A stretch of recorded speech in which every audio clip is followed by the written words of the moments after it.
Bonjour à tous et bienvenue à ce webinaire dédié à la déclaration sociale et fiscale de revenus unifiés. Alors je suis Marion, agent de l'URSSAF et je serai accompagnée de Francine, agent de la DGFiP en Centre-Val de Loire. Alors pour cette présentation, nous serons aussi accompagnés d'experts qui répondront à vos questions sur notre zone dédiée, notre chat. Alors seules les questions appelant des réponses publiques seront publiées. Dans l'éventualité où notre chatteur n'aurait pas le temps de répondre à toutes vos questions, une fac à questions sera également disponible sous une dizaine de jours. Une enquête de satisfaction sera également adressée aux participants de ce webinaire à la fin du webinaire et la replay vous sera adressée ainsi que le support de présentation.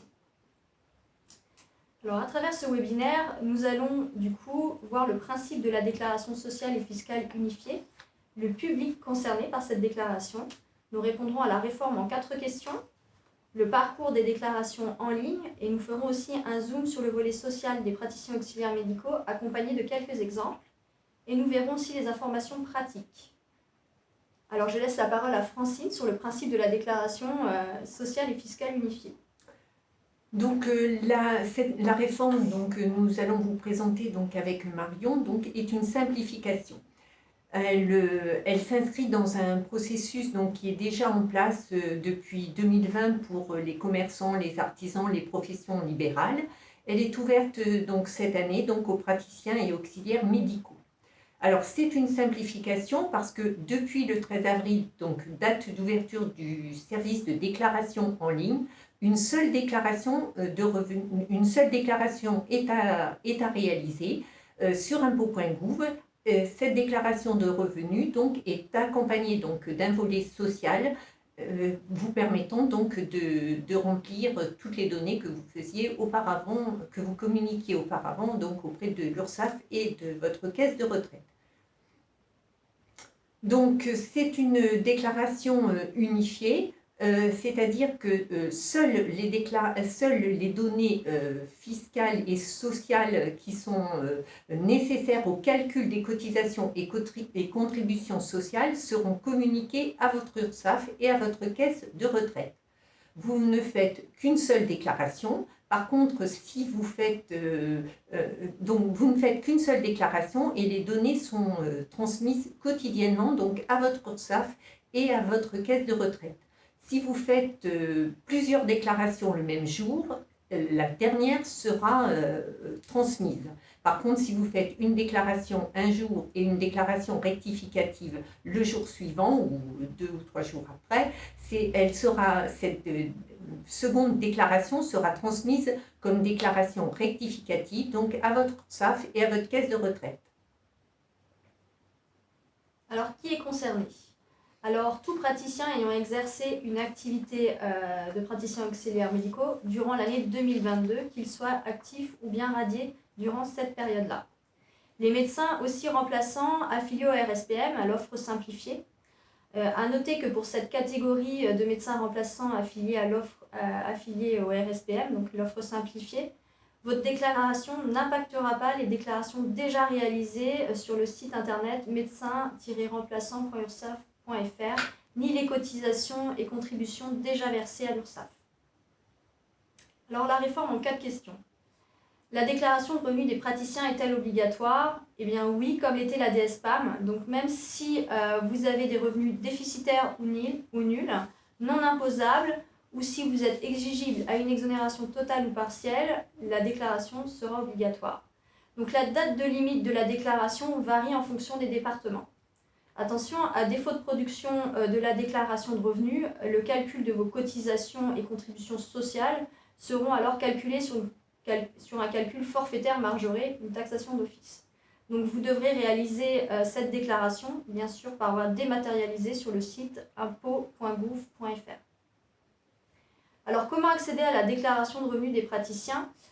Donc, en début de campagne, l'URSSAF a transmis à l'administration fiscale la liste des personnes devant déclarer une déclaration de revenus pour l'année 2022. Si vous avez été reconnu et si vous faisiez partie de ce fichier-là, alors le volet social correspondant à la déclaration de revenus des praticiens sera déjà coché sur votre déclaration 2042. Alors, si toutefois fois vous n'avez pas été reconnu, vous aurez la possibilité de cocher, en fonction des différentes cases que l'on voit, des SAK ou des SBK, de cocher pour avoir la partie sociale spécifique aux praticiens. Quels sont les organismes destinataires de la déclaration des praticiens? Donc une fois complétée et signée, les données fiscales entrant dans la base de calcul des cotisations seront transmises à l'administration fiscale qui nous transmettra à l'URSSAF et à votre caisse de retraite. Attention, l'URSSAF et la caisse de retraite ne sont pas destinataires de tout l'ensemble des rubriques, notamment fiscales, uniquement celles qui rentrent dans le calcul de votre assiette sociale. Alors quand et comment faire ma déclaration? Donc le début de la campagne a été fixé au 13 avril et en fonction de votre département, comme vous pouvez voir, la date de fin varie. Après la fin de campagne, vous devrez réaliser une double déclaration. C'est-à-dire qu'à partir de juillet, si vous n'avez pas fait votre déclaration sur impôts.gouv, vous devrez réaliser votre déclaration de revenus directement sur ursaf.fr pour la partie qui concerne l'URSSAF et en version papier pour les impôts. Francine veut dire quelques mots pour... Oui, sur ce calendrier, donc comme vous l'a dit Marion, donc plusieurs dates. Donc vous pouvez faire une déclaration de revenus donc jusqu'à cette date limite. Après cette date limite, donc le service de déclaration en ligne sera fermé. Donc vous ne pourrez plus faire votre déclaration de revenus avec le volet social sur le site impôts.gouv. Donc il vous faudra faire, s'il s'agit d'une première déclaration, donc une double démarche. Donc une déclaration fiscale auprès des impôts et comme le service de déclaration en ligne est fermé, il faudra faire une souscription au format papier. Donc dans ce cadre-là, je vous invite à vous rapprocher donc de votre service des impôts des particuliers afin de récupérer un exemplaire de votre déclaration pré-remplie. Parce que ce document donc comporte tous vos identifiants et tous les revenus donc déjà connus de l'administration fiscale. Bon, après pour le volet social, donc comme c'est indiqué donc sur cette vue, c'est une déclaration auprès de l'URSSAF, donc sur le site www.ursaf.fr. S'il s'agit d'une déclaration rectificative, c'est-à-dire que vous avez déjà déposé votre première déclaration avant la date limite donc, qui est indiquée selon votre numéro de département. Donc dans ce cas-là, pour la partie fiscale, le service de correction en ligne sera ouvert donc en principe régulièrement début août et là vous pourrez corriger donc la partie fiscale de votre déclaration de revenus. Par contre, il n'y aura plus le volet social. Donc, pour le volet social, il faudra vous rapprocher, donc faire cette déclaration sociale donc, auprès de l'URSSAF, donc sur www.ursaf.fr. Alors, nous allons voir maintenant donc, le parcours des déclarations en ligne. Donc, comme c'est affiché donc, sur l'écran, ce parcours donc, se décline en 6 étapes. Donc, la première, on vous l'a dit, c'est une démarche dématérialisée, c'est une démarche en ligne, donc à faire sur impôts.gouv.fr. Donc, il faudra, c'est au sein du service en ligne, donc déclarer mes revenus, que vous ferez cette déclaration. L'étape 2, donc, c'est la sélection donc, des revenus et des charges. Donc, il faudra bien vérifier que tous vos revenus et les charges que vous devez déclarer donc, sont bien précochés ou sinon donc, les sélectionner à partir du moteur de recherche. C'est sur cet écran donc, que nous vous montrerons tout à l'heure qu'il y a un moteur de recherche donc, qui vous permettra donc, de rechercher donc, si notamment la déclaration, donc, les données complémentaires de la déclaration de revenus donc, ne sont pas affichées. La troisième étape, on n'a plus la vue à l'écran.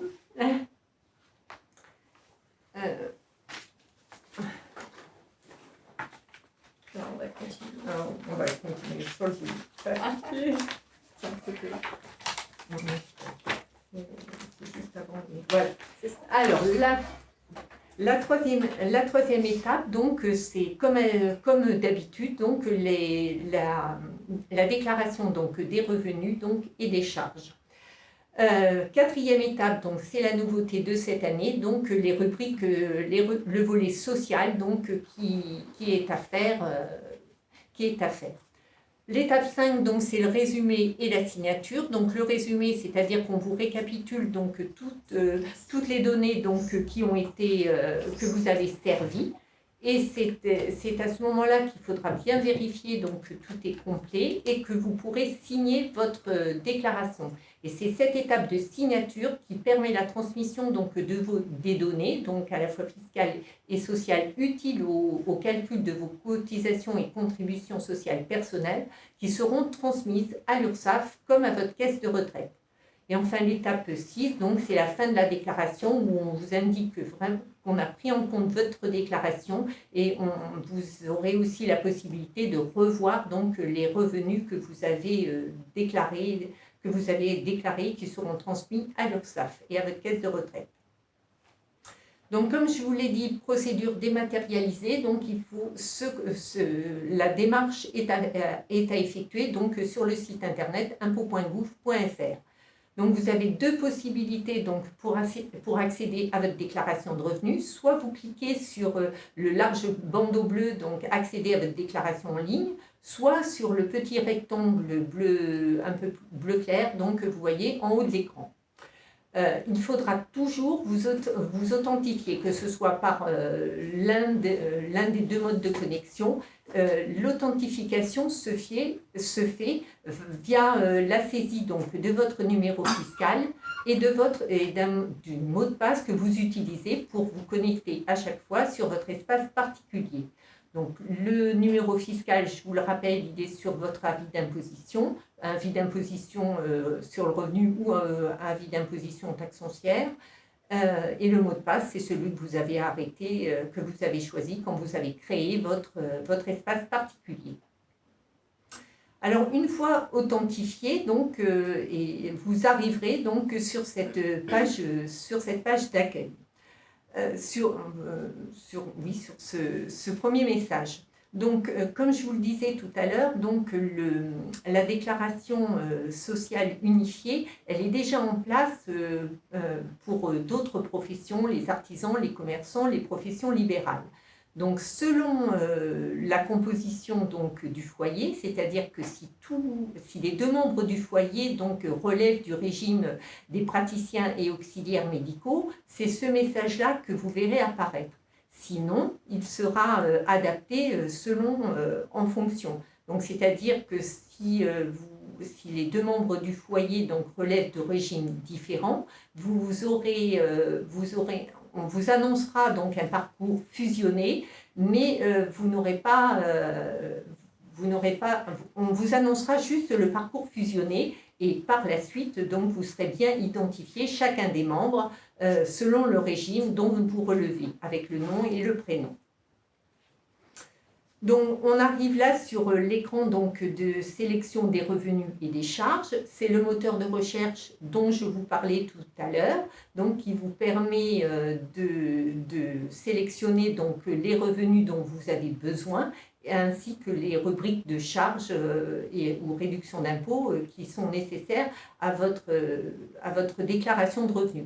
C'est le même principe que les années précédentes, donc c'est la déclaration habituelle de revenus. Donc là, on voit que les revenus non commerciaux sont professionnels, donc sont cochés.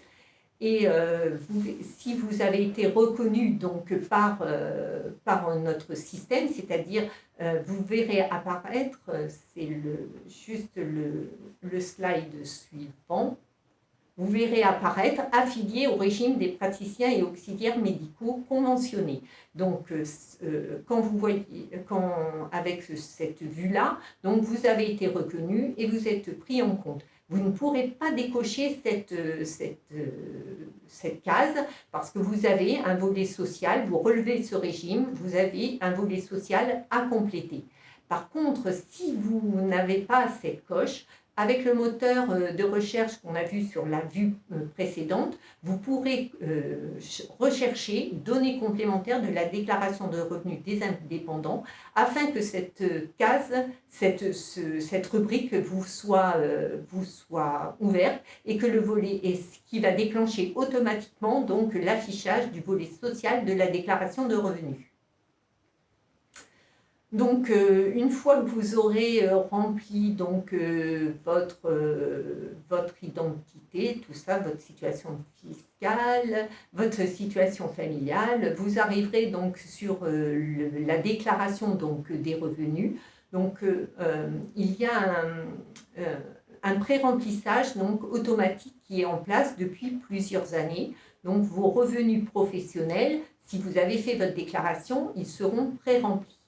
Alors, comme pour toute la déclaration de revenus, il s'agit d'une assistance à l'usager. Vous devez vérifier vraiment que toutes les données qui sont portées correspondent, sont celles que vous avez déclarées. Vous pouvez les rectifier ou les modifier, ou sinon vous les laissez en l'état si elles sont exactes. Donc là, on arrive vraiment sur le volet social, donc la nouveauté de cette année, avec les données sociales qui sont à remplir. Vous avez accès donc à une notice, c'est la petite case qui est entourée. Elle est accessible donc directement. Je vous invite soit à la télécharger, soit à la consulter régulièrement. C'est vraiment une assistance, une aide au complètement donc de la déclaration de revenus. Là, il s'agit donc du résumé donc de votre déclaration. On vous indique tout ce que vous avez saisi ou qui a été pré-rempli et que vous n'avez pas rectifié.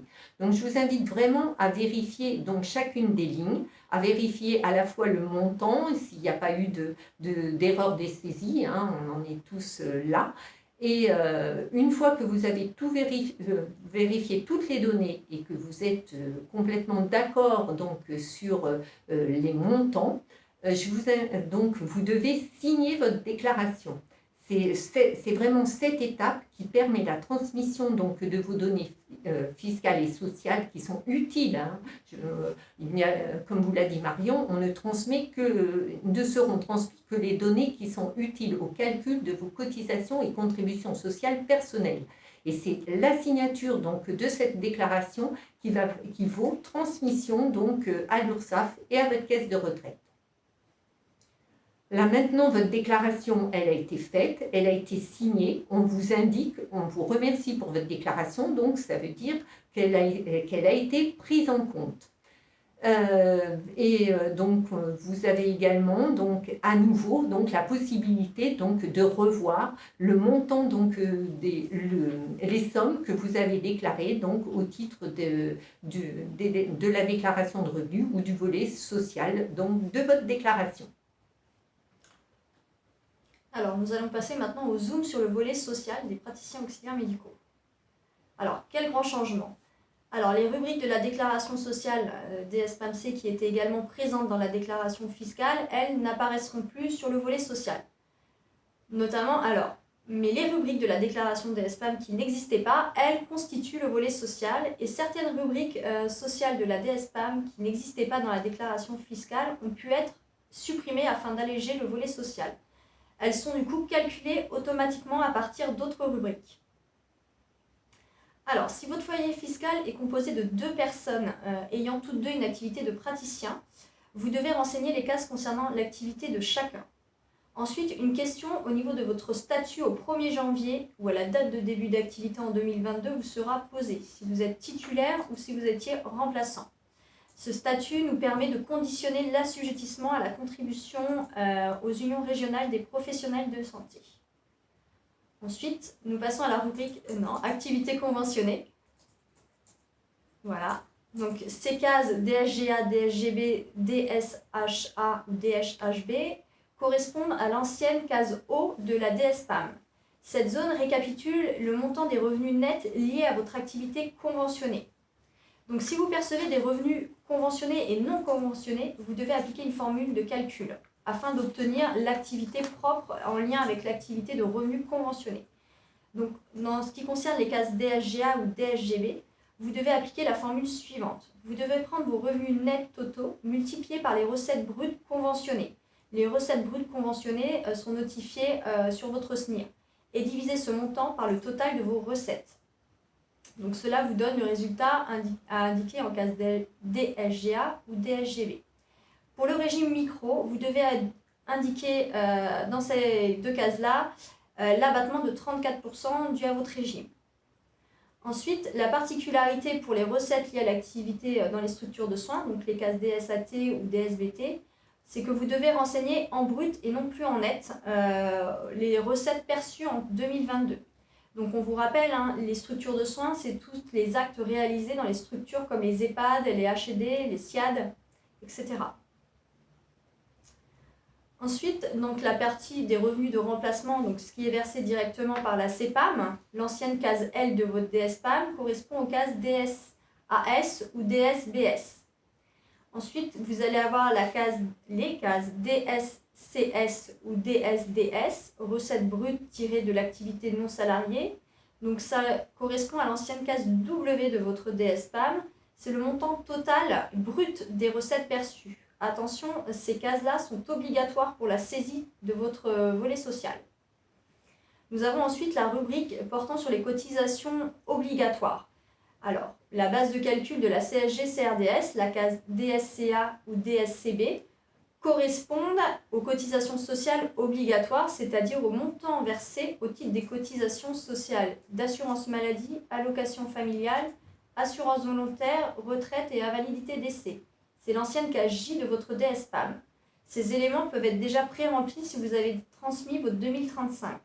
Si elles sont négatives, alors vous devrez le renseigner le montant en case DSDA ou DSDB. Pour les cotisations facultatives, dites loi Madelin ou épargne retraite, vous devrez indiquer le montant total en case DSEA ou DSEB. Et si vous percevez des revenus conventionnés et non conventionnés, vous devez encore appliquer une formule de calcul. Donc pour cela, vous devrez prendre le montant total de vos cotisations facultatives multiplié par le revenu que vous aviez trouvé en case DSGA, donc revenu conventionné, divisé par le revenu net totaux. Si vous réalisez que des revenus conventionnés, vous devrez remettre le même montant en case DSEA que DSAR. Alors, pour les médecins adhérents à l'offre simplifiée pendant toute l'année 2022, vous devrez déclarer en case DSBA ou DSDB le montant de vos revenus nets, c'est-à-dire avec l'abattement de 34%. Vous devrez aussi indiquer en case DSCS ou DSDS le montant brut des rétrocessions d'honoraires perçus. Et le reste du volet social devra être complété à 0. Alors, la rubrique associé gérant, ces rubriques-là ne concernent uniquement si vous avez un statut d'associé ou de gérant. Ensuite, nous avons une donnée transmise par la CNAM, c'est le reflet de votre SNIR, donc qui est adressé une fois par an par votre caisse primaire, ou le RIAC pour les dentistes. Donc si vous êtes titulaire, ces rubriques sont déjà transmises et déjà remplies. Vous avez cependant la possibilité de les modifier, par exemple pour les ajouts d'indemnités journalières ou des déductions suite à un appel pour un remplaçant avec les rétrocessions d'honoraires. Si vous êtes cependant remplaçant, vous n'avez pas de SNIR. Donc vous devrez compléter vous-même ces rubriques. Donc en case DSAV, vous devrez mettre les rétrocessions d'honoraires et indiquer 0 en case DSAW. Donc cas particulier pour les dentistes, les cases concernées correspondent au taux URSSAF, donc aux cases DSAZ ou DSBZ, et donc vous devrez indiquer 0 en tant que remplaçant. Donc toutes les rubriques concernant les médecins ayant adhéré à l'OPTAM, elles sont préalimentées également par l'assurance maladie. Donc nous avons aussi une rubrique concernant des revenus à l'étranger, donc à compléter uniquement si vous avez perçu des revenus liés à une activité exercée à l'étranger. Donc dans notre exemple, nous avons pris un exemple pour un praticien avec des revenus conventionnés et non conventionnés. Donc dans cet exemple, un praticien qui a 36 000 € de revenus, un SNIR portant un montant d'honoraires tiré d'actes conventionnés de 11 500 €, un total de recettes à 56 000 € et des cotisations facultative à 3 700 € pour son activité totale. Donc pour cela, on doit commencer par répartir les revenus pour trouver le revenu conventionné. Donc en cas de DSGA ou DSGB en fonction de votre déclaration, vous devez prendre le montant total de vos revenus, 36 000 €, que vous multipliez par le montant d'honoraires tirés d'actes conventionnés, donc les éléments qui seront communiqués sur votre SNIR, divisé par l'ensemble de vos recettes. Dans ce cas-là, notre praticien devra indiquer 7 393 € en cas de DSGA ou DSGB. Ensuite, vous devrez répartir les facultatives. Donc, notre praticien, dans ce cas-là, devra indiquer 3 700 € de cotisation facultative en cas de DSEA, puis ensuite établir la formule suivante. Prendre le montant de ces cotisations facultatives multiplié par les revenus qu'il aura indiqué en cas de DSGA, donc 7 393 €, divisé par le montant de ses revenus, 36 000 €. Donc, il devra indiquer 760 € en cas de DSAR. Pour un praticien exerçant ayant des revenus en structure de soins. Donc, pour un revenu à 15 000 € avec des recettes brutes en structure de soins à 7 000 €, un SNIR avec un montant d'honoraires d'actes conventionnés à 25 000 €, un an total de recettes à 32 000 € et des cotisations facultatives pour l'ensemble de cette profession à 1 500 €. Il devra tout d'abord, afin de déterminer sa case DSGA, appliquer une formule suivante. Donc, prendre ses revenus totaux, multipliés par les recettes brutes de structure de soins, divisé par le total des recettes. Donc, il trouvera alors 3 281 €. Donc, pour indiquer en case DSGA, il devra prendre l'ensemble de ses revenus, 15 000 €, et soustraire la somme trouvée dans la formule de calcul un peu plus haut. Donc, ces structures de soins passées en finale en net, 3 281 €. Et cela donne le résultat à indiquer en case DSGA. En DSAT, il aura donc 7 000 € à indiquer, puisque c'est les recettes qu'il aura eues en brut en structure de soins. En DSAV, il aura déjà sa case pré-remplie par rapport à son SNIR, qui sera de 25 000 €. En DSCS, ça sera l'ensemble de ses recettes, donc 32 000 €. Ensuite, en DSEA, ça sera le montant de ses facultatives en lien avec toute son activité, donc 1 500 €. Et ensuite, il devra déterminer les cotisations facultatives en lien avec ses revenus conventionnés. Donc toujours pareil, effectuer une formule de calcul. Donc il devra prendre le montant de ses cotisations facultatives multiplié par la case de revenus conventionnés, la case DSGA, divisé par l'ensemble de ses revenus, 15 000 €. Et donc en DSAR, il devra mentionner 1 172 €. Alors en information pratique, donc vous avez deux numéros de téléphone à votre disposition. Donc pendant toute la durée de la campagne officielle, la Direction générale des finances publiques est joignable au 0809 401 401 du lundi au vendredi de 8h30 à 19h. Et l'URSSAF est également joignable au 0806 804 209 du lundi au vendredi de 9h à 17h. Donc nous allons désormais passer à vos questions. Donc Laura, as-tu des questions pour nous? Oui, on a eu pas mal de questions qui ont été posées. La première, Francine, j'ai commis une erreur sur un montant à déclarer. Quelle est la procédure pour effectuer la modification et quelle est la date butoir? D'accord. Alors, vous pouvez rectifier votre déclaration jusqu'à la date limite pour votre département. Donc, c'est-à-dire 25 mai donc pour les départements 0 à 19, 1er juin pour les départements 20 à 54 et 8 juin pour les départements 55 à 976. Donc, tant que vous êtes dans ce délai, vous pouvez faire autant de déclarations rectificatives que vous voulez. Bon, le plus simple, c'est de trouver tout de suite le bon montant. Marion, j'ai une question. Je suis infirmière libérale remplaçante en micro-BNC. Je souhaiterais savoir ce qui doit apparaître dans les cotisations sociales obligatoires, URSSAF et Carpinco. Alors, pour l'URSSAF, comme on l'a mentionné tout à l'heure, ce n'est pas tous les montants à prendre en charge, à prendre en compte. C'est vraiment les cotisations liées à la maladie, hein, les allocations familiales, l'assurance volontaire si vous en avez une, la retraite, donc la Carpinco, ce que vous avez versé en 2022 à la Carpinco, et les cotisations invalidité décès. Alors, j'ai une autre question, Francine. J'ai perdu mon mot de passe. Comment puis-je en générer un nouveau?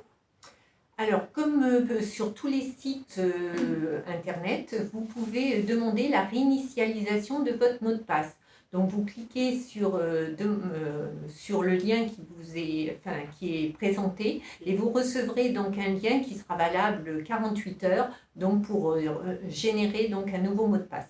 D'accord. Il est assez rapide cet envoi de nouveau. Oui, l'envoi est simultané. Dès que vous D'accord. demandez la réinitialisation, vous avez sur votre adresse mail donc un lien et qui vous permet de procéder à la réinitialisation de ce mot de passe. D'accord. Marion, faut-il indiquer ligne DSCS, le montant de notre chiffre d'affaires d'activité conventionnée?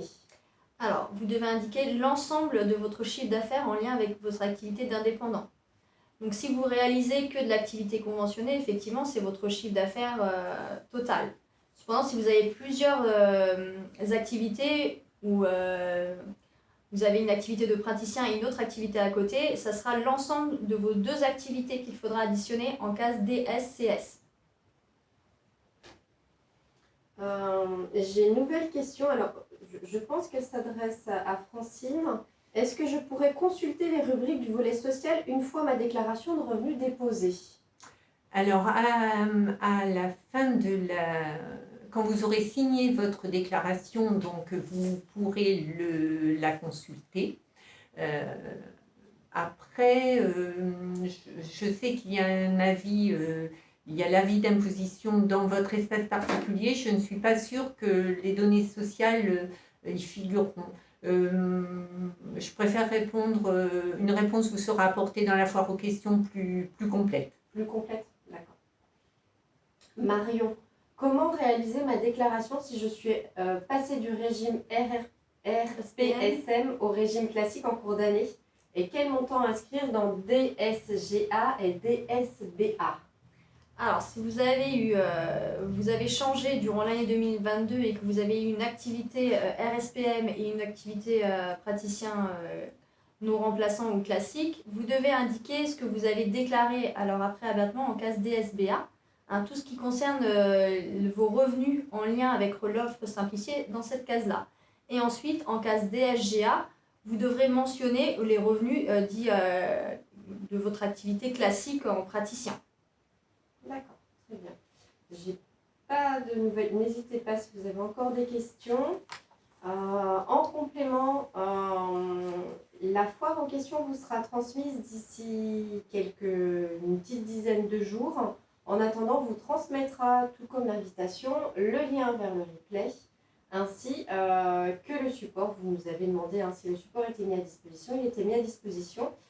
Dans la foire aux questions, je vous remets le lien vers notre chaîne YouTube où vous pourrez avoir accès à tous les replays déjà faits et à celui-ci d'ici 48 heures. Et moi, je vous transmets en parallèle à tout ça un questionnaire que je vous invite à nous adresser afin de nous permettre de nous améliorer sur les prochaines sessions. Je vous remercie. Merci Au à vous. revoir et merci.